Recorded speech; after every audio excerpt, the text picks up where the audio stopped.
Right break news చూస్తున్నాం. ఘోర అగ్ని ప్రమాదం, 41 మంది సజీవ దహనం, మృతుల సంఖ్య పెరిగే అవకాశం. గల్ఫ్ దేశం కువైట్లో ఘోర అగ్ని ప్రమాదం జరిగింది.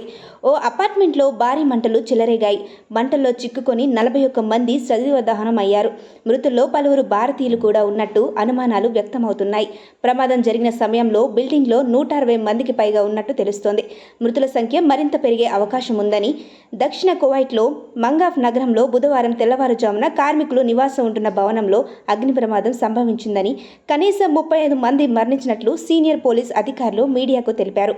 ఈ సంఘటన స్థానిక కాలమానం ప్రకారం ఉదయం 6 గంటలకు అధికారులకు నివేదించినట్లు మేజర్ జనరల్ ఈద్ రషీద్ అహ్మద్ చెప్పారు. అగ్ని ప్రమాదం సంభవించిన భవనం కార్మికులకు ఉంచడానికి ఉపయోగించారు.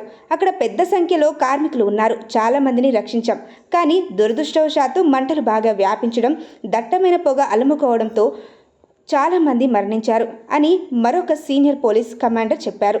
అగ్ని ప్రమాదం కారణంగా 43 మంది ఆసుపత్రి పాలయ్యారని, వారిలో 4 మరణించారని కువైట్ ఆరోగ్య మంత్రిత్వ శాఖ తెలిపింది.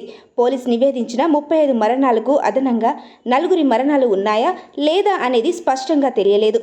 మృతుల్లో 5 భారతీయులు. మంటలను అదుపు చేశామని, దానికి గల కారణాలను పరిశీలిస్తున్నామని అధికారులు తెలిపారు.